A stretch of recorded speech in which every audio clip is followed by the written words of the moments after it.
Perfecto, entonces comienzo. Buenas tardes, bienvenidos a la quinta jornada teórica del taller de educación ambiental Plásticos en Fresia, una amenaza global presente en el medio ambiente local. En esta oportunidad, en la jornada teórica número 5, hablaremos de residuos plásticos y sus efectos en la salud humana. Bueno, como cada jornada, también recordarles que este es un proyecto financiado por el Fondo de Protección Ambiental 2020 del Ministerio del Medio Ambiente, ejecutado por Junta de Vecinos número 31 Villas Unidas y el apoyo técnico, en este caso nosotros, a través de ETNIC Capacitaciones SPA. Y como colaboradores tenemos al grupo de guías y scout de Fresia y la ilustre Municipalidad de Fresia.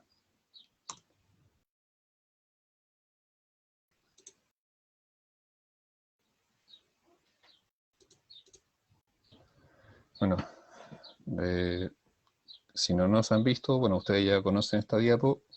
Étnica SPA somos principalmente Macarena Cid, licencia en Biología, y quien les habla, Luis Ariel Cabezas. Eh, do, eh, Estoy estudiando un posgrado en Ciencia y también de profesión soy biólogo marino. Agradecemos también a la Junta de Vecinos, a la directiva, que acá aparece en esta diapo. Y sin más preámbulo, bueno, la información de contacto siempre se las dejamos en pantalla, aunque constantemente les estamos mandando información relacionada al taller. Tenemos grupo WhatsApp, tenemos un grupo en Facebook y un canal YouTube. El objetivo general del taller, ustedes ya lo conocen, lo vemos cada semana, lo vamos a pasar rapidito, y este es el que nos interesa hoy día, el objetivo específico de esta jornada teórica. La idea es proporcionar información reciente, digo reciente porque todo lo que trata un poco de los residuos plásticos en el ambiente y su efecto sobre impacto sobre la salud humana está muy recientemente abordado en la comunidad internacional científica de medicina, porque es un contaminante emergente. Eh, Anteriormente se le dio mayor importancia, comenzó todo esto con la atención que tomó a nivel público y mundial el tema de los plásticos en el mar, con estos giros y islas de plásticos que hay en los giros oceánicos y el efecto sobre la fauna marina. Pero poco a poco nos vamos dando cuenta y van surgiendo nuevas interrogantes, y una de esas interrogantes es saber si efectivamente los residuos plásticos, tanto en todas sus formas y tamaños, le están causando algún daño, ya sea físico, bioquímico, microbiológico, a nuestra salud. En consecuencia, vamos a hablar un poco de los elementos tóxicos asociados a la composición química de los mismos plásticos y que por el resultado de la interacción con ellos mismos, nosotros con los plásticos y otros contaminantes presentes en el ambiente y organismos patógenos, podemos llegar a tener algún efecto negativo de parte de esta contaminación emergente y muy en boga actualmente, muy presente. Una preocupación a nivel mundial. Bueno, también queremos realizar una breve revisión del posible efecto de los microplásticos en los seres humanos, relacionado con la ingesta de agua y alimentos, principalmente. La contaminación por parte de agua y de alimentos por parte de estos componentes de microplástico o elementos aditivos relacionados con la fabricación del plástico, son cosas que vienen tomando la atención a nivel internacional. Los expertos están un poco preocupados y digamos que prácticamente en la última década, estamos hablando del año 2010, 2012 en adelante, se comienzan a hacer los primeros estudios dirigidos 100% al efecto del plástico en la salud humana.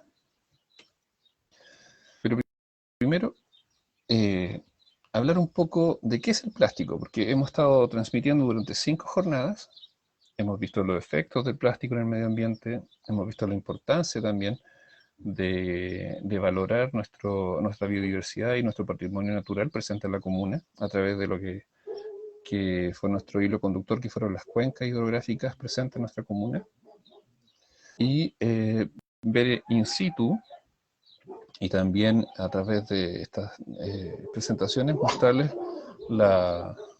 el impacto del plástico en nuestra comuna a través de registros fotográficos, y obviamente también lo queremos ver con ustedes en vivo y en directo cuando realicemos la salida a terreno. ¿Pero qué es un plástico?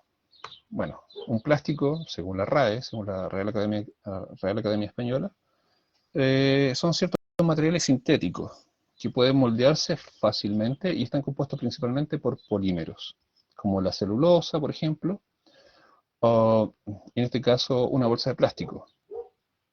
Aquí en la figura, acá al lado, a mi derecha,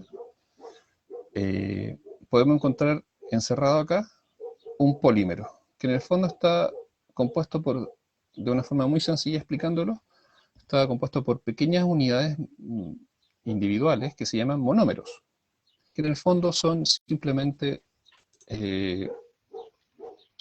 compuestos sintetizados, y que un monómero tiene un peso más o menos muy liviano, pero al juntarse muchos de estos, el peso aumenta bastante, pero principalmente su densidad. Recordemos que los plásticos igual, una de sus características es que son livianos en general en comparación a otros materiales. Un polímero puede ser de un solo compuesto, de un solo tipo de compuesto que se repiten varias veces, o pueden ser la unión de diferentes tipos de monómeros o compuestos en sí. En el fondo son sustancias sintéticas, o también pueden haber naturales, como vamos a ver más adelante. Un ejemplo es el polietileno. En este caso el polímero son muchas unidades de etileno. Y el etileno no es más que nada que un compuesto orgánico, y hablando de compuesto orgánico, estoy hablando principalmente de todo aquello que se le llama orgánico, es porque tiene carbono entre sus átomos que lo componen. Así que ya lo saben, cada vez que hablan de algo orgánico es porque no es que esté vivo, sino que una de las razones principales, una de las condiciones principales es que en su estructura biológica hay átomos de carbono. Bueno, y estos dos átomos de carbono unidos por unos enlaces, más otros enlaces asociados a hidrógeno, en el fondo si lo vemos en una operación química sin dar mucha explicación y profundizar, es H2H4 en el fondo. Y ese monómero se repite muchas veces, porque se unen, se unen, se unen, se unen y forman una macromolécula. Pero generalmente a esta macromolécula se le agregan otros aditivos que mejoran las propiedades del propio plástico. Bueno, ¿qué tiene de especial el plástico, este material? El plástico se caracteriza por ser flexible, por ser resistente, por ser liviano en general y por tener algunas propiedades deseables para la manufactura y para la industria en general, como es ser un muy buen aislante eléctrico y también un muy buen aislante de calor. En el fondo son súper malos conductores de electricidad y de calor. Bueno, su composición está caracterizada, como yo les comentaba recién, por moléculas de gran longitud, llamadas macromoléculas, formadas por una combinación de átomos.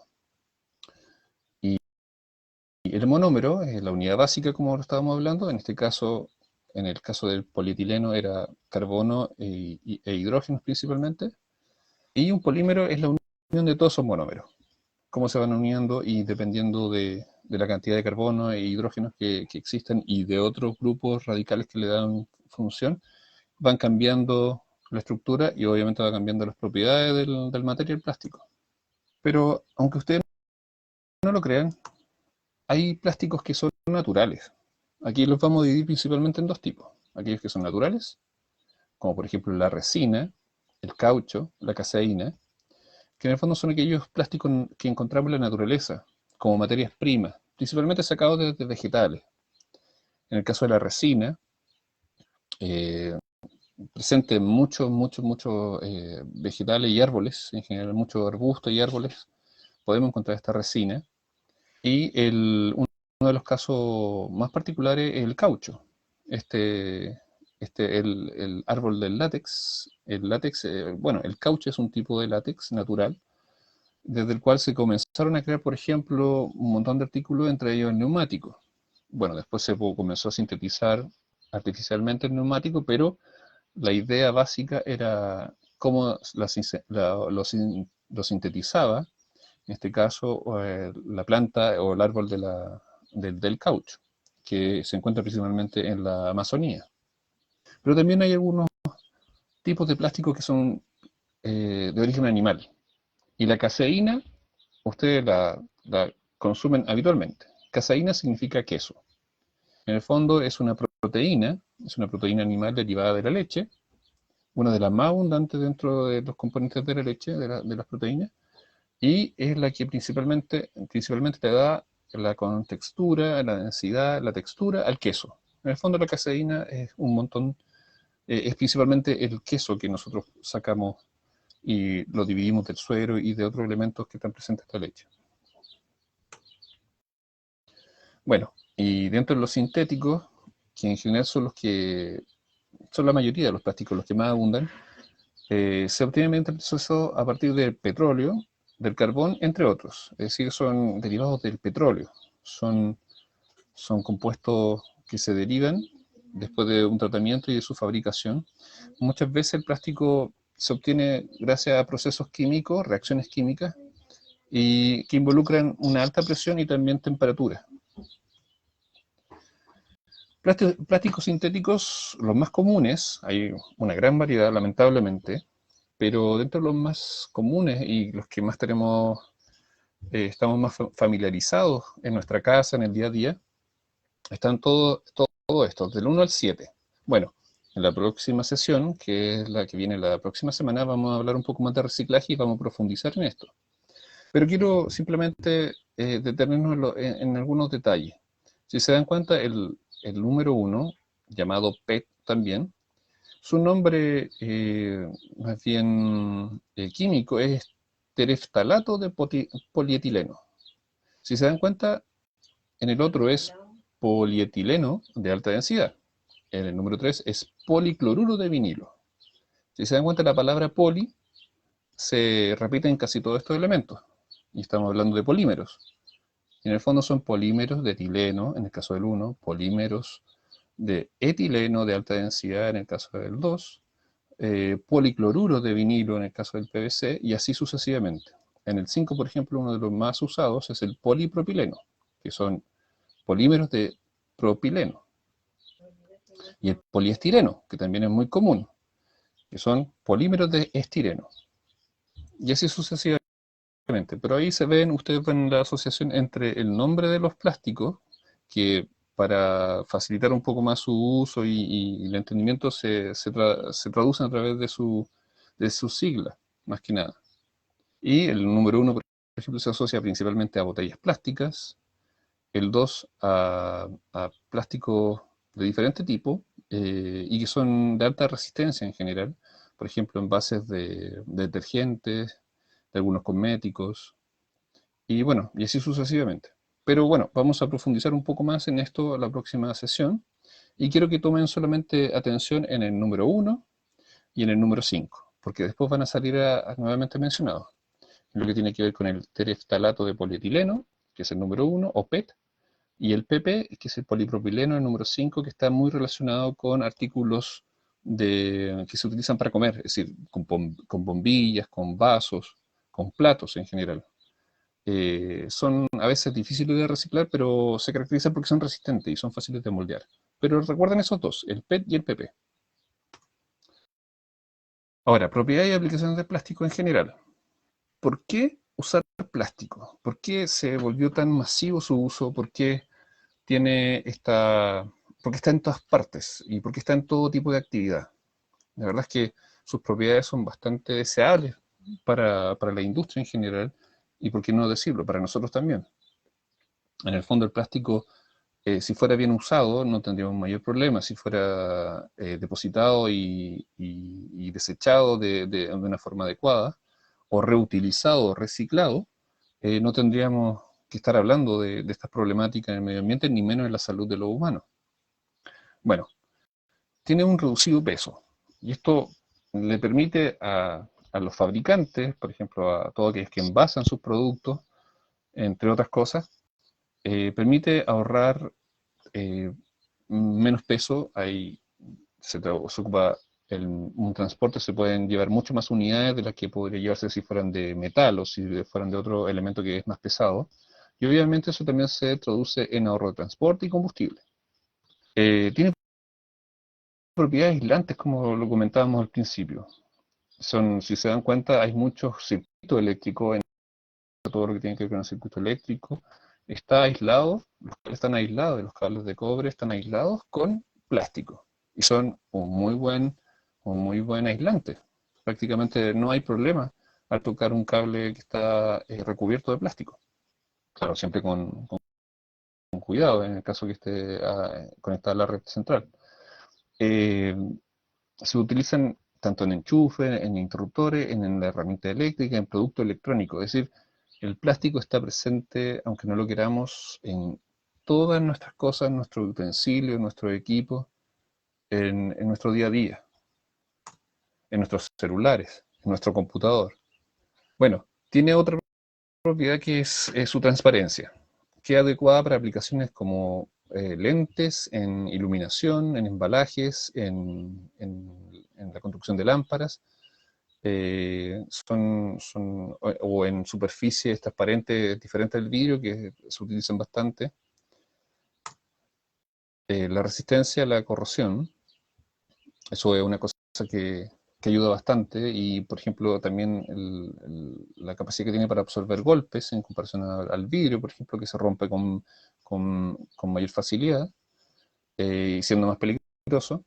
En el caso del plástico tiene esa propiedad y se pueden aplicar en múltiples usos. Una característica, eso de la corrosión es súper importante porque se puede aplicar en tuberías, en sistemas de riego, en la ropa impermeable que utilizamos en invierno, por ejemplo, en artículos deportivos. Otras propiedades son la resistencia a los productos químicos, a los hongos y al moho.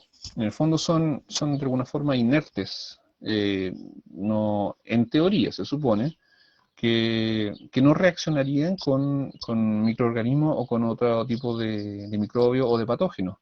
No obstante, más adelante vamos a ver que si bien no interactúan químicamente, sí pueden servir como una superficie donde se puede iniciar una colonia de bacterias, por ejemplo. Puede ser un bioma, en este caso, un lugar donde se pueden asentar. Bueno, la facilidad de procesamiento eh, posibilita crear muchas piezas con muchas formas diferentes. Es muy moldeable. Y ustedes se dan cuenta claramente en que simplemente mirando los envases, hay envases de todas formas, de todos colores, de todos tamaños. Desde la pasta de dientes hasta, no sé, hasta eh, plásticos que se utilizan en el tablero del automóvil, en los aviones, hasta en los cohetes que van al espacio, está en todo. Y ha permitido también, obviamente, una evolución en cuanto a la tecnología. Eso no se puede negar, es una innovación en cuanto al, a nuestro desarrollo como sociedad. Y finalmente, si no me equivoco, esta es la última, sí, permite ahorros en el sentido de que su relación calidad-precio ofrece ser una muy buena alternativa en comparación a otros elementos. Recordemos que el libre mercado muchas veces uno busca siempre abatar costos y maximizar los beneficios. Bueno, los plásticos sirven mucho para eso, especialmente si estás emprendiendo un microemprendimiento, una actividad económica nueva para ti. Mucha gente que trabaja entregando alimentos o entregando eh, artículos de aseo, utilizan plástico. Hasta hace poco usábamos bolsas a destajo, en lo que tiene que ver cuando uno iba al supermercado, y menos mal que se prohibió desde el año pasado.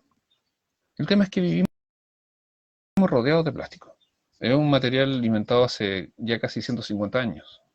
Y al ser resistente, ligero y barato, estaba llano el terreno para su proliferación, en todo aspecto. En medicina, en arquitectura, en el arte, en el día a día, en los inventos, el plástico está siempre presente. Eh, Está presente bueno, en nuestro día a día. Los materiales, hay muchos materiales de construcción actualmente que están en base a diferentes polímeros de plástico. Los vehículos, nuestros teléfonos móviles, el procesado de los alimentos, los embalajes, los envoltorios, los cosméticos, incluso hasta lo que utilizamos para comer son hechos de plástico. Sus lentes, sus anteojos son de plástico, su reloj es de plástico. Está en todas partes. El problema es que al estar en todas partes, los últimos 50 años de producción de plástico ha aumentado 20 veces, porque es un producto muy, muy, muy moldeable, eh, adaptable también. Y al año 2018 se dice, las estimaciones, que la producción llega a cerca de los 359 millones de toneladas. Algunos hablan de 400 millones de toneladas. Al año 2018. Es decir, se ha multiplicado prácticamente 20 veces la cantidad de plásticos que vamos consumiendo año a año, desde que se descubrió, desde los últimos 50 años. Se piensa que eso se puede cuadriplicar de aquí al 2050. Cuadriplicar, imagínense, más de 1.000 millones de toneladas para el 2050. Bueno, hay un estudio que estimó que todo el plástico que el ser humano ha producido durante 150 años en todo el mundo, cerca del 79% está acumulado en vertederos o en entornos naturales. Bueno, eso es una pena. Eso significa que hecha esta invención, esta materia prima, no pensamos en su diseño y en su depósito final, sino que simplemente lo creamos y después lo desechamos. Ahí hay una falla de diseño, pero bueno, todos vamos aprendiendo poco a poco. Antes de estas cosas no se hablaban. Antes no era un problema el plástico. Bueno, en ese mismo estudio se refleja que actualmente el 57%, estiman que actualmente el 57% del plástico producido mundialmente acaba abandonado. Es decir, es aquel plástico que ustedes ven botado en la calle. Es decir, 57% de este gran total termina en lugares debido a una mala disposición o la irresponsabilidad propia o comunitaria de no preocuparnos de nuestros propios residuos. Bueno, haciendo esta introducción sobre el plástico y ya teniendo la problemática de que tenemos plástico, demasiado plástico en todos los continentes, en todos los ambientes acuáticos, terrestres, incluso en el aire, eh, la idea es ver un poco cómo esto nos puede afectar a nosotros, porque cuando nos toca a nosotros es cuando quizás tomamos un poquito más de conciencia. Pero si le toca, no sé, pues, al medio ambiente, bueno, no me interesa. Hay mucha gente que no ve más allá que su propia realidad, pero estamos todos conectados. Y el tema es que la salud es, es un equilibrio bien, bien frágil. Siempre se habla de que la salud es parte mental, físico y social. Entonces, si socialmente no estamos haciendo cargo del plástico, hay algún problema de salud en ese sentido también. Bueno, desde sus fuentes de origen, los residuos plásticos se acumulan e interfieren con la biota, es decir, con los organismos vivos, tanto en ecosistemas acuáticos como en terrestres de todo el mundo. Esto ha causado el incremento de la atención científica, obviamente, y la propia atención pública en las últimas décadas. Sin embargo, existe aún una comprensión, lamentablemente existe una comprensión parcial, porque recién, en cuanto a efectos del plástico en la salud, recién están realizándose los primeros estudios. Ya se sabe que el plástico puede ingresar a nuestro cuerpo, pero hay muchas cosas que aún no se saben y se los voy comentando poco a poco. Entonces, a pesar de esta incipiente escenario en el cual estamos comenzando a conocer un poco más del efecto de los plásticos en nuestra salud, preliminarmente podemos decir que los plásticos abandonados o botados, mal dispuestos en la naturaleza o en lugares, áreas verdes o en la misma zona urbana, eh, se pueden considerar como un contaminante emergente y a priori podemos hablar, por el momento, si es como preliminar, podemos hablar que hay ciertas vías de impacto en la salud humana que pueden dividirse en efectos físicos, es decir, que los plásticos pueden afectar físicamente a nuestro organismo, principalmente a través de la ingestión. Y esta ingestión puede ser de microplásticos principalmente, nanoplásticos que son mucho más chicos. Recordemos que los microplásticos van de los 5 milímetros hacia abajo en cuanto a tamaño. Los nanoplásticos son mucho, mucho más pequeños y por ende pueden ser más susceptibles inclusive de ser inhalados. Bueno, la transferencia, otra vía de posible impacto al ser humano es la transferencia de productos químicos a los alimentos o al agua. Es decir, los elementos que componen un plástico, recuerden que no son solamente polímeros de estos elementos, materia derivados del petróleo, sino que también tienen aditivos químicos, sintéticos, que le dan ciertas características. Y esos aditivos muchas veces pueden pasar, en el caso de los plásticos que están asociados con el embalaje de alimentos o agua embotellada o cosas por el estilo, alimentos en general, que están empaquetados con envolturas plásticas, pueden transferir sus compuestos a los alimentos y nosotros de esa forma ingerirlos.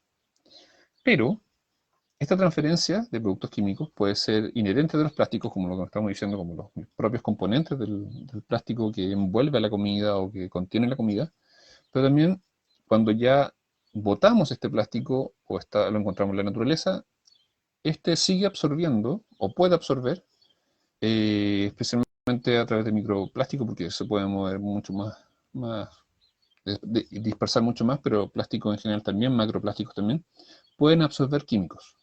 Muchas veces estos químicos pueden ser tóxicos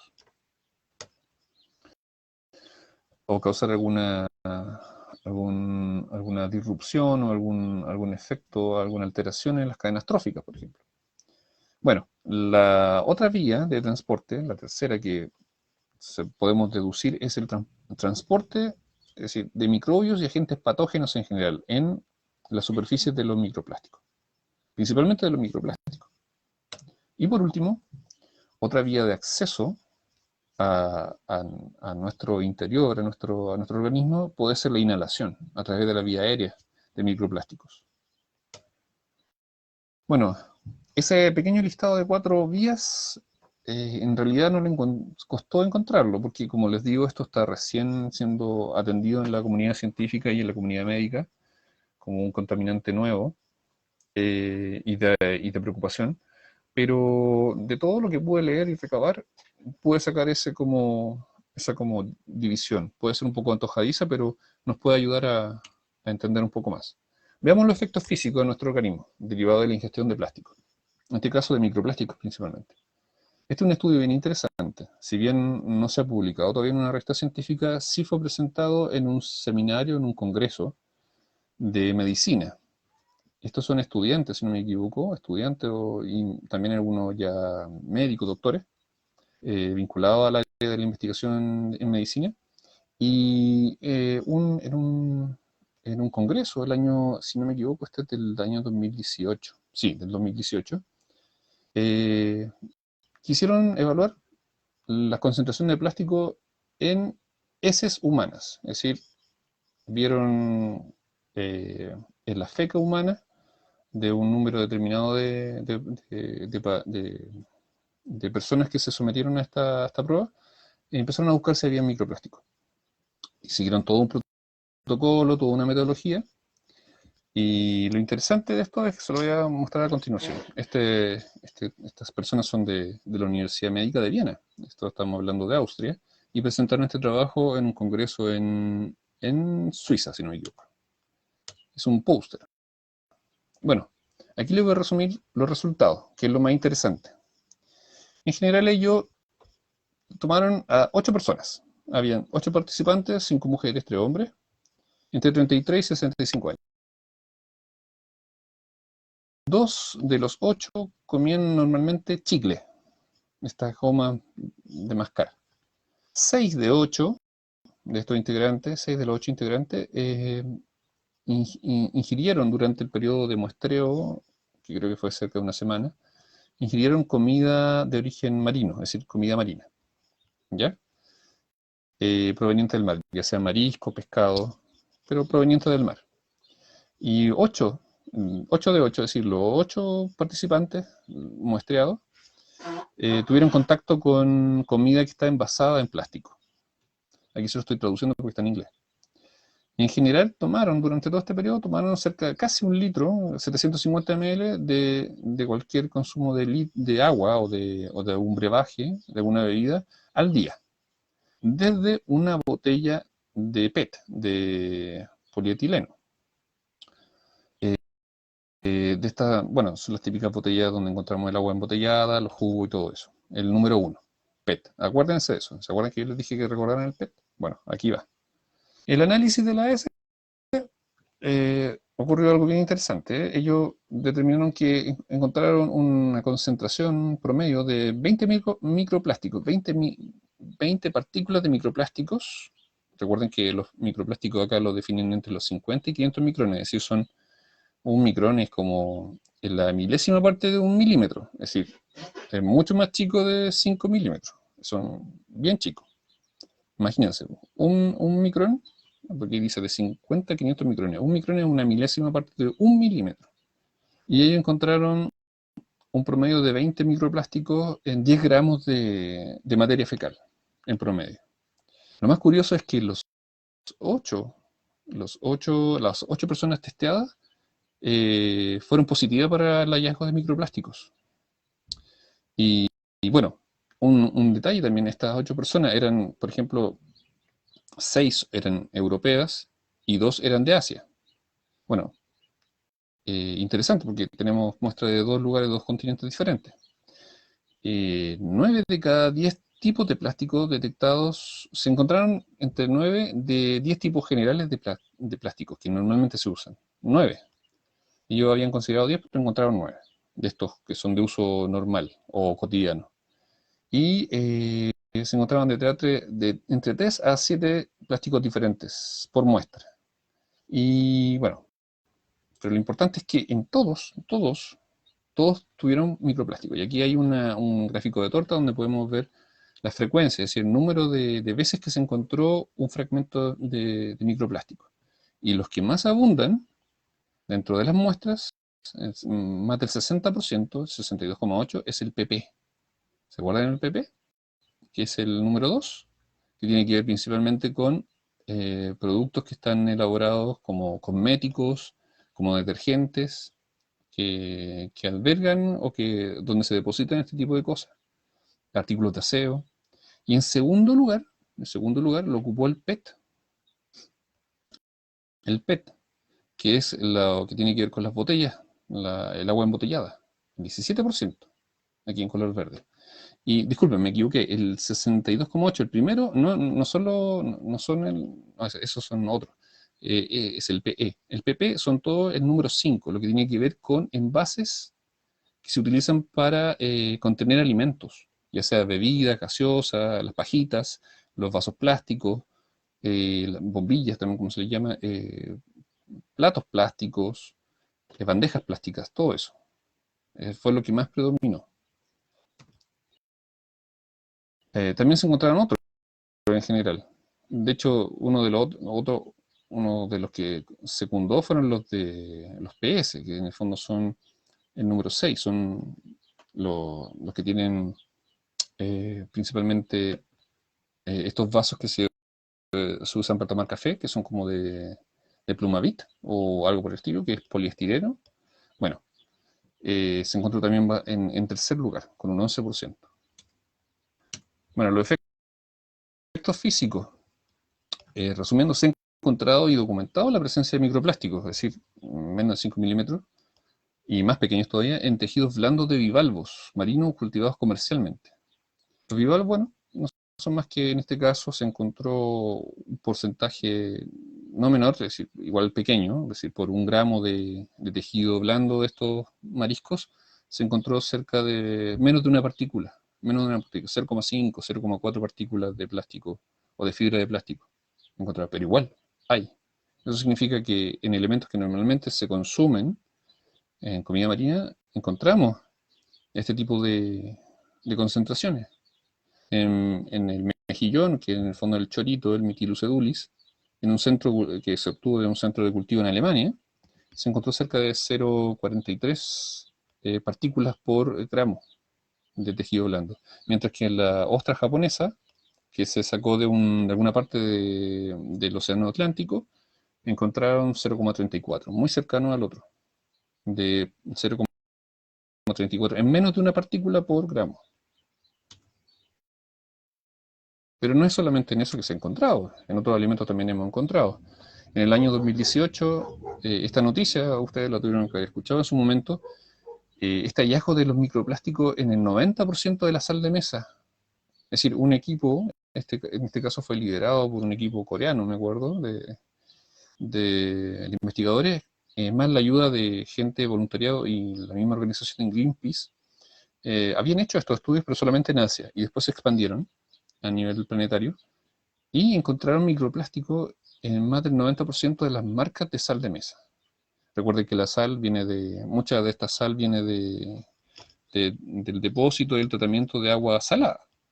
Es decir, y uno de los lugares donde hay mucho plástico y microplástico es justamente en los océanos. También he encontrado microplástico en las botellas, en la bebida embotellada. La anterior noticia de la sal fue el 2018 y este es del 2019. Y es un informe de la OMS, de la Organización Mundial de la Salud. Si bien ellos dicen que no revestiría peligro a priori para el ser humano, igual no deja de ser preocupante que el 90% del agua embotellada presente microplástico. De hecho, dice que los resultados aquí se puede leer. Dice, estos son los resultados de un estudio que analizó el agua de 259 botellas de 11 marcas distintas en 9 países diferentes. Ya, pasemos a otra cosa. Eso era los efectos físicos. Si bien lo que quiero dejar en claro es que se sabe que hay plásticos que probablemente existan plásticos en nuestro organismo, microplásticos principalmente, nanoplásticos. Lo que no se sabe aún es en qué medida, cómo ingresan, porque se tiene alguna idea a través de ingesta, pero cuál es la principal vía de ingreso, si será inhalado, si será ingerido, eh, y no se sabe si puede causar su acumulación, es decir, la acumulación de estos polímeros se bioacumule en nuestros tejidos y nos pueda causar algún problema degenerativo en el futuro en nuestras funciones de nuestro órgano del cuerpo. Pero eso no se sabe todavía. Recién estamos descubriendo que estamos ingresando normalmente diariamente un par de partículas de microplástico a nuestro organismo. Y probablemente mucho de eso se va, pero quizá alguna de esas también se queda en nuestro organismo. La transferencia de productos químicos a los alimentos y al agua. Bueno, aquí habían dos formas principalmente que son los productos químicos propios de los plásticos, esos que conforman los plásticos. Y esto lo vimos, creo, anteriormente, en la clase de Macarena, creo que del ciclo del agua. Hablamos, por ejemplo, de que normalmente los plásticos tienen aditivos. Los plásticos no van solos, tienen pigmentos, tienen estabilizadores, tienen retardantes de fuego y todos estos elementos, todas estas sustancias químicas, amplían un poco el abanico de todos los compuestos tóxicos a los cuales podemos estar expuestos y podemos ingerir. Entre ellos, bueno, no sé si se recuerda, pero se lo hago una mención, están los surfactantes, están los retardantes de llamas de fuego, y ahí destaco dos principalmente porque hay muchos componentes, hay unos que son policlorados y cosas por el estilo, pero estos son como, los destaqué por sus componentes, que tienen bromo, y otros que son organofosfatados, tienen problemas con la salud, ahí después se los voy a detallar. Y en general también aditivos que se utilizan en procesos industriales y sus productos. Vamos a hablar del caso del bisfenol A, del BPA, que está presente en muchos de los utensilios plásticos que utilizamos, inclusive que se usaban en juguetes y también en algunos receptores que se utilizan para dar de leche o dar una compota o dar alguna comida a los bebés. Y ahí surgió la alerta hace un par de años atrás, en el cual ya se empezaron a sacar el BPA de los plásticos, por algunas asociaciones que se hicieron con algunas patologías. Y otro de los aditivos alimentarios es el caso de los ftalatos. Los ftalatos también son otro tema que lo podemos encontrar, inclusive hay unos estudios que hablan que ya las concentraciones de ftalatos en el Amazonas son preocupantes. Y hay ftalatos por todas partes. Ya, pero ¿qué son estos? Veamos los surfactantes. Son principalmente residuos de agentes tensoactivos. Ese tensoactivo es una sustancia que puede generar una capa en la cual uno puede meter el dedo, por ejemplo, como en el caso de las burbujas de detergente. Eso es tensoactivo, que uno puede meter el dedo en la burbuja y no se rompe, porque se genera una tensión. Hay una tensión superficial que le otorga una estructura a la burbuja. Entonces es un tensoactivo. Lo dejan como una película activa. Si bien se puede romper igual la burbuja, pero esa película no se forma si no está ese surfactante. En general se usan en detergentes, en la fabricación de detergentes. Es decir, son surfactantes hay en detergentes, hay en agentes adherentes, por ejemplo, el plástico que tiene algún tipo de adherencia, en dispersantes, en emulsificantes que se utilizan en la industria del cosmético y también de la alimentación, solubilizantes y agentes espumantes. Asimismo, son importantes las aplicaciones industriales y en la fabricación de los plásticos, pero también se utilizan en la industria del papel, la celulosa, en los textiles, en los recubrimientos, en lubricantes, en pesticidas agrícolas, entre otros tantos.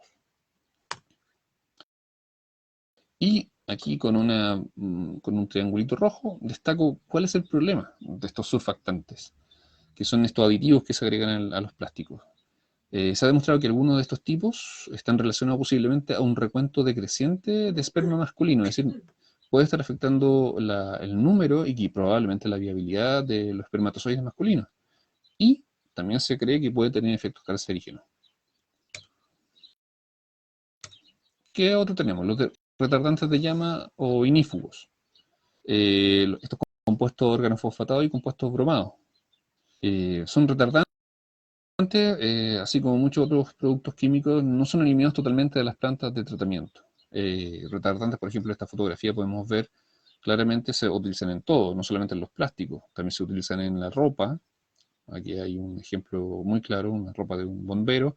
Se pueden usar impregnando madera para, aquí hay una fotografía clara de con y sin retardante, y cómo ayuda, por ejemplo, a que no inhibe un poco el inicio del fuego.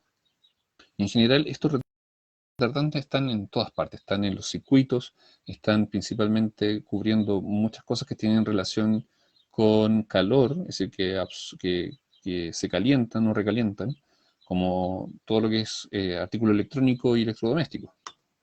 El problema es que estos compuestos se asocian con cierto efecto en la salud, tales como toxicidad sobre el comportamiento neurológico, disruptor endocrino y posiblemente también cáncer. Muchas veces mencionan de disruptor endocrino y luego voy a mencionar qué significa eso. Bien, bien facilito. Ya, pasamos a otra cosa que dentro de los mismos productos inherentes a los plásticos que forman los plásticos estaban los aditivos industriales y subproductos, y vamos a ver el caso del bisfenol A, que es un plastificante. Eh, Están asociados a la fabricación de los plásticos, y el bisfenol lo que hace principalmente hace más transparente al plástico, lo hace más transparente y lo hace más resistente y no se astilla. Entonces es una propiedad que buscan, que es bastante deseable en varios plásticos, pero el bisfenol se le puede encontrar, por ejemplo, entre las fuentes comunes se le puede encontrar en el agua residual tratada. Por ejemplo, no es atrapado por los tratamientos primarios del agua residuales. Es decir, el agua de alcantarilla hacen un tratamiento primario que agarran residualmente lo más grande, lo macro, pueden quedar los macroplásticos, pero los microplásticos pasan. Los microplásticos que llevan estos tipos de componentes también pasan. Y probablemente más de alguno de estos se diluya o quede en suspensión.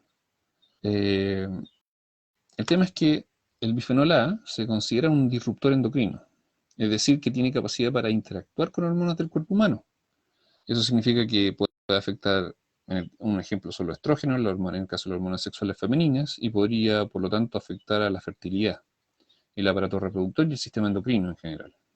Ahí podemos ver una molécula de bifenol, no voy a entrar en mayores detalles, pero hay una campaña que se volvió muy masiva, por lo menos yo recuerdo desde que nació mi hija pequeña y mucho antes, ya comenzaban a aparecer en el mercado productos libres de BPA por por esta asociación con estos problemas y eventuales efectos en la salud. ¿Y qué es este disruptor endocrino? ¿Qué es la disrupción endocrina? En el fondo, muy sencillo. Aquí tenemos una célula acá abajo. Y la célula, en nuestra membrana de la célula tenemos algunos receptores específicos. Y, por ejemplo, esta membrana tiene un receptor, una proteína seguramente, que recibe a una hormona natural que está presente en nuestro cuerpo, que son estos de color rojo que parecen fantasmitas cuadrados, y están hechos exactamente para realizar la función y desencadenar, por ejemplo, alguna acción metabólica o catabólica en la célula. Bueno, este mensajero, esta hormona natural, no puede unirse al receptor de la célula porque entra en juego el disruptor endocrino. Estos elementos, estos compuestos, como le hablaba el de los ftalatos, el bifenol A, que pueden llegar a ocupar este lugar y evitan que se conecte y que se cumpla la función requerida de parte de la hormona. Entonces ahí hay un efecto disruptor. A eso se le llama disruptor endocrino. En el fondo está compitiendo con la hormona natural estos disruptores, como el ftalato y el bifenol A. Ahora, siguiendo con la transferencia de productos químicos a los alimentos o al agua, los productos químicos inherentes de plásticos, y este es lo último que hablamos de este grupito, son los aditivos alimentarios en el caso de los ftalatos. Algunos ftalatos suelen usarse en la industria del envasado de alimentos, tratamientos de suelo, como antioxidantes alimentarios y como aditivos en plástico para proporcionarles elasticidad. Eso es lo principal, esa es la principal característica que les da los ftalatos al plástico, les da más elasticidad. Lo hace más como gomoso en el fondo. En productos tales como las bolsas de transfusión de sangre, en chupetes, en biberones, en mordedores infantiles. Desde que se descubrió que estos elementos se sospechaba, porque todavía no está decretado 100% ni prohibido, pero en Europa, donde llevan la delantera en todas estas cosas, ya están prohibiendo que existan elementos construidos con talatos o con bifenol A. De frente ya no se pueden vender en ciertos países. Están presentes inclusive en los esmaltes de uña.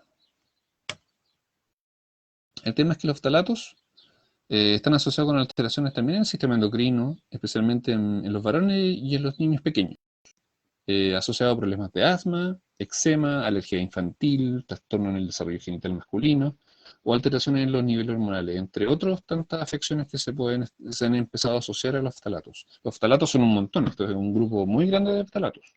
Están en prácticamente todo tipo de industria manufacturera, desde perfume, desde medicamentos, alimentos, envases, están en prácticamente todo, en la industria agroquímica, en la petroquímica, se utilizan mucho por estas propiedades que le dan al plástico. Ahora, la transferencia de productos químicos a los alimentos igual al agua. En este caso vamos a hablar ahora de los productos químicos, pero que ya no son parte inherente de la estructura del plástico, sino que de aquellos plásticos que absorben químicos que están en el ambiente. Por ejemplo, esto es una propiedad que es gracias al pequeño tamaño que logran, principalmente los microplásticos, porque hay una relación bien grande de superficie-volumen. En el fondo es un volumen pequeño con una superficie grande, porque pesan tan poco, el volumen es muy poco.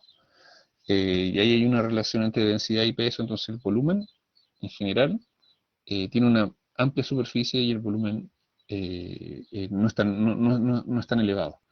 Pero esto permite que se adhieran, por ejemplo, contaminantes químicos en la superficie, especialmente si el plástico tiene algún poro o es poroso, y pueden concentrar estos.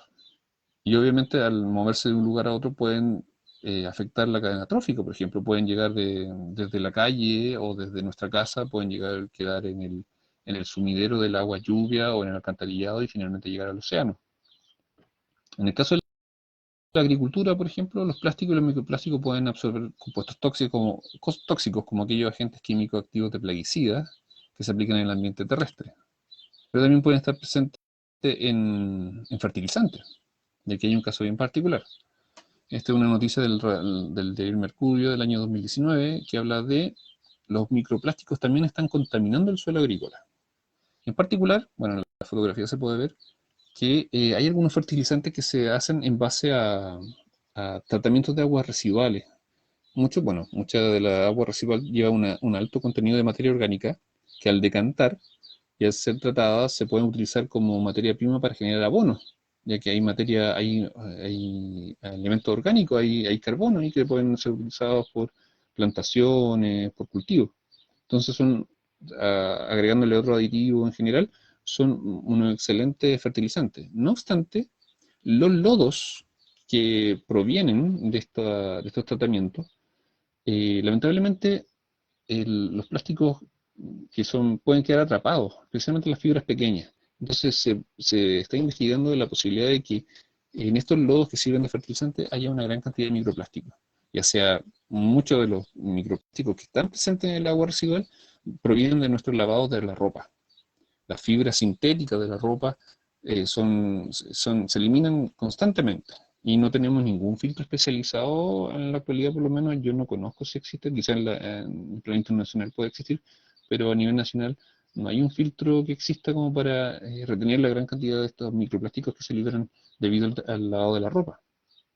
Y esto, como dice la noticia acá, dice, se acumulan en lodo de las plantas de tratamiento de aguas, que luego se utilizan como fertilizante. Todavía se desconocen sus consecuencias en el medio ambiente y la cadena trófica. Bueno, ahora les voy a mostrar una cadena trófica, aunque esta no es terrestre, es una cadena trófica marina. Y aquí podemos ver cómo desde nanoplásticos, que son muy, muy pequeñitos, más chicos que una milésima de milímetro, un micro en este caso, están presentes desde lo más pequeño, que puede afectar a las bacterias, al plancton, a los filtradores del plancton, principalmente invertebrados como mitílidos, choritos, almejas, y otros invertebrados que se alimentan por filtrar el agua. Entonces, en el agua está flotando estos microplásticos y obviamente quedan retenidos en el interior del cuerpo del mitílido o del bivalvo en general, del molusco en este caso. Tenemos microplásticos que también pueden ser consumidos por larvas de peces. Los peces en general, especialmente hay alguna evidencia en el caso de los peces que se alimentan de fito y zooplancton, que es el plancton vegetal y el plancton animal, que son los primeros eslabones de la cadena trófica en el mar. Por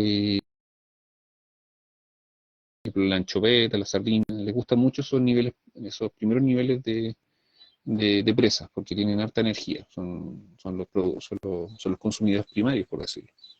Pero el problema es que los microplásticos al tener esta superficie y al colonizarlas, por ejemplo, microalgas, esto en la superficie de los microplásticos, las microalgas al haber ciertas condiciones eh, que son óptimas para la proliferación de la alga y hay floraciones algales nocivas, es decir, nocivas, ¿no? Masivas. Algunas de estas floraciones pueden ser nocivas, pero en general las floraciones son una gran explosión poblacional de estas microalgas y hay tanta microalga que se lo empieza a comer el zooplancton. El tema es que cuando empieza a morir el fitoplancton, libera un compuesto que se llama dimetilsulfuro. Y estos compuestos dimetilsulfuros son aromáticos, entonces pueden ser captados tanto por aves, hay algunas aves que saben dónde hay comida, dónde hay parches de comida, porque se empieza a morir el fitoplancton. Cuando ya se lo empieza a comer el zooplancton, se empieza a morir y libera este dimetil sulfuro. Y el tema es que esto lo hace más palatable porque los peces también detectan el dimetilsulfuro. Entonces, si encontramos que estas microalgas están pegadas a estos microplásticos, obviamente la hace más palatable, la hace más detectable por estos receptores químicos del dimetilsulfuro y entonces el pez se lo come.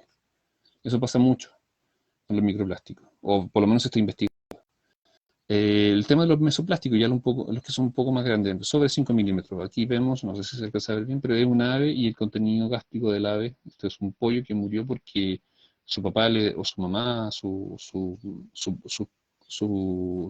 ave parental, ese es su cuidado parental, el papá y la mamá, le fueron dejando comida y en general le fueron dejando puro plástico. Puro plástico. ¿Por qué? Porque el plástico se parece a algunos calamares y lo confunden con comida. Y al final el plástico provoca una intoxicación, pero principalmente obstruye todo lo que tiene que ver con el aparato digestivo. Y hay mortalidades de tortuga y así. Y bueno, los macroplásticos ya lo conversamos también, por lo que tiene que ver con los enredos por ejemplo, de los mamíferos marinos, y definitivamente después el depredador tope acá nosotros. Nosotros como pescadores también estamos consumiendo estos microplásticos finalmente, especialmente cuando comemos bivalvos, por ejemplo, o comemos algún pez. Transporte de microbios y agentes patógenos en general. Bueno, en el medio ambiente la superficie de los microplásticos se vuelve rápidamente colonizado por microbios. Se crean biomas, como se llama. Es decir, son como pequeñas comunidades donde crecen estos microbios o microorganismos.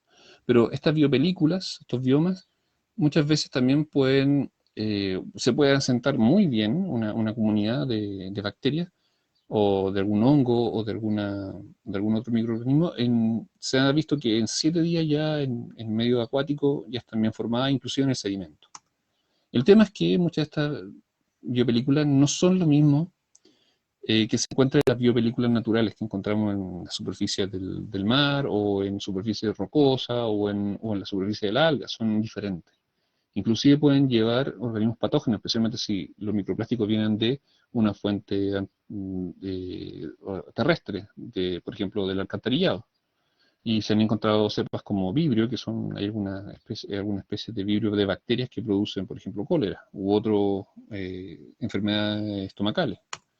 Y a otro estudio, en general, hicieron un ensayo y encontraron que tanto en los ensayos en el laboratorio experimentalmente, pero también lo que hicieron en el campo, salieron a un lugar donde había una fuente de emisión de aguas residuales, de alcantarillado, y encontraron, al hacer muestreo de los microplásticos, que había una gran proporción de bacterias indicadores de materia fecal en estas biopelículas de los microplásticos.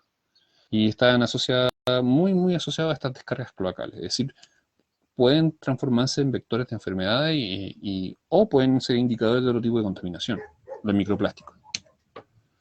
Ya, y lo último, lo que tiene que ver con la inhalación aérea de microplásticos. Es algo que es un poco llamativo, pero que en realidad ya está causando algo de atención, porque queremos saber si realmente entran por nuestra vía respiratoria los microplásticos. Y si bien se habla de una especie de lluvia atmosférica de microplásticos, especialmente llevada o conducida por el viento. Esto puede generar una exposición por inhalación a los microplásticos. Sin embargo, no se desconoce aún, si sus productos químicos pueden estar ingresando a los seres humanos a través de la inhalación. Pero se sabe ya, o se tiene algunos datos, o por lo menos se intuye, se pensaría que el transporte impulsado por el viento de fertilizantes en base a lodo, estos lodos que yo les decía que se están utilizando como fertilizantes en la agricultura, cuando se secan se levanta polvo. Y ahí las personas que trabajan en la agricultura con este tipo de fertilizantes pueden estar aspirando estos microplásticos. Otras fuentes como la degradación de las láminas de polietileno, estas láminas que se utilizan para hacer los silos o los huertos o los invernaderos, cuando se empiezan a descomponer y a fragmentar en microplásticos. También se podría estar aspirando a eso, o la fibra al secar la ropa al aire. También se piensa que podrían estar afectando. Son cosas que van a comenzar a estudiar en el corto plazo. Y en el fondo, este es como el resumen de todo, que tiene relación con esto último de la inhalación, pero los microplásticos pueden ingresar a nosotros, está en inglés, disculpen, no alcancé a traducirlo, pero los microplásticos pueden entrar a través de la dieta, a través de la ingestión, o a través del medio ambiente que nos circula, a través de la inhalación. Y va a depender mucho de los niveles de exposición a los que tengamos. Y eso también hay que evaluarlo. ¿Cuánta concentración de microplásticos necesitamos para que realmente ingresen? ¿Se bioacumularán en nuestros tejidos, en nuestros huesos, en nuestros músculos, en algún órgano? Todo eso se está estudiando. Y en algún momento podremos tener respuesta sobre esto. Obviamente, llegando a que al final tenemos que microplásticos pueden llegar a causarnos algún efecto físico en nuestro cuerpo a través de las partículas, el efecto propio de las partículas del físico, si, no se sabe si causan alguna obstrucción, alguna alergia, no lo sabemos.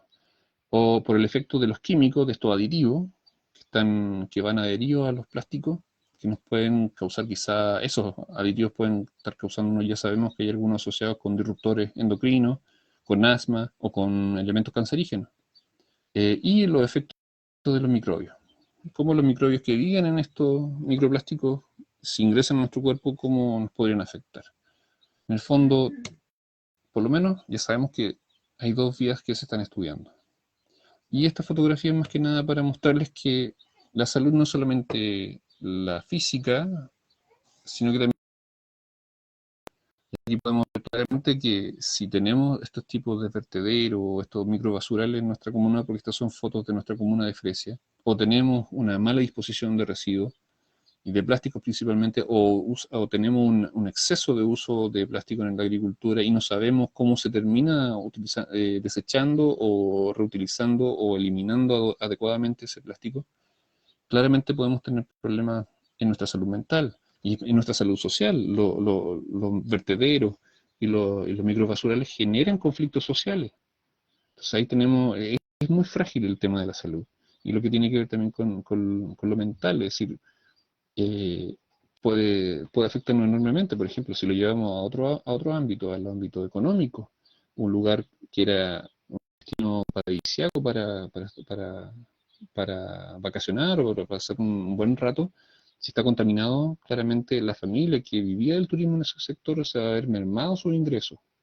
Los servicios ecosistémicos relacionados, por ejemplo, con provisiones culturales, es decir, esta belleza escénica, esta belleza de tranquilidad, de paz, de espiritualidad o inclusive simplemente de esparcimiento, tratar de hacer alguna actividad al aire libre, deporte, vida sana. Si tenemos un lugar contaminado, obviamente nos va a afectar la salud mental porque claramente no vamos a poder desarrollarnos y nos vamos a estresar. No vamos a poder ir al lugar donde habitualmente vivamos. Es lo que ocurre actualmente con la pandemia. Estamos todos encerrados, evitamos enfermarnos físicamente, pero nos afecta igual en lo que tiene que ver con la salud mental. Y la salud social es la que tiene que ver con cómo interactuamos con nuestros vecinos. Bueno, espero que les haya gustado esta charla. Eh, no sé cuánto me habré demorado, ojalá que no mucho. Y espero que haya sido de su interés. Los esperamos cordialmente la próxima semana para la última charla de este ciclo de taller. Igual nos queda la salida de terreno que seguramente la vamos a programar una vez que pasemos del plan paso a paso, ya que estamos en cuarentena en la actualidad. Tenemos hasta por lo menos marzo, abril para desarrollar esa actividad, así que vemos cómo se puede ir planificando a futuro en el corto plazo. Esperemos su participación de ustedes. Nosotros tenemos todos los protocolos habido y por haber relacionados con elementos como máscara, mascarillas faciales, alcohol gel, distanciamiento social. Vamos a planificar bien las actividades de tal forma de que evitar al máximo lo que tiene que ver con algún posible contagio, pero la idea es desarrollar esto en algún lugar al aire libre. Principalmente visitar algún lugar de nuestra comuna donde podamos encontrar problemas con microplástico y también podemos ver la biodiversidad del lugar, ya que acuérdense que esto que es conocer un poco nuestras cuencas hidrográficas presentes en la comuna. Y no olviden dejar sus comentarios, dar el like en el video. Si no pudieron ver el video ahora en la transmisión, recuerden que siempre va a quedar alojado en la plataforma de YouTube, de este grupo Taller Plásticos en Fresia. Y también eso es en Facebook, disculpe, y en el canal YouTube de Ethnic Capacitación Spa. Y si nos han inscrito, ahí también está, les dejamos la, el link para que se conecten. Si no, nosotros igual se lo vamos a estar enviando en el corto plazo. Voy a tratar de... Vamos a activar la cámara. Eh, voy a salir de acá. Vamos a dejar de compartir. Y aquí estoy. Junto a Macarena. Nos despedimos. Hay una pregunta que están haciendo. Hay una pregunta. Sí. Marcela Yancamán. ¿Los recubiertos de los medicamentos podrá existir también la presencia de microplásticos que puedan causar algún daño al organismo de los seres vivos? Interesante, interesante saberlo. Claro, porque ahí, como lo sabíamos, es como lo habíamos dicho, el plástico hay en todo.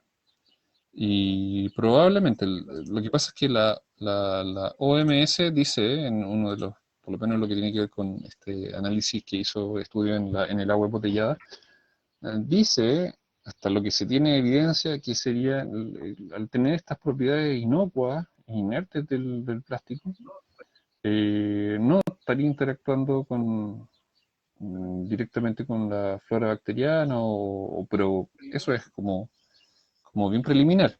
Digamos que aún falta evidencia, pero hay que poner atención.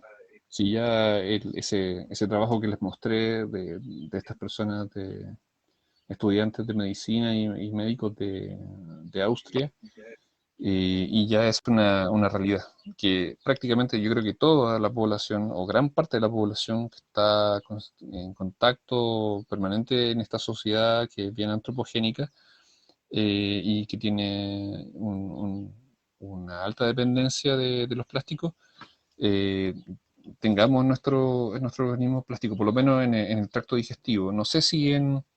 Esa es lo otro es la otra pregunta que hay que responder. Por ejemplo, ¿se bioacumularán? ¿Cómo nos afectará esa bioacumulación? Es decir, en tiempos de tanto ingerir, ¿algo quedará en nuestros tejidos?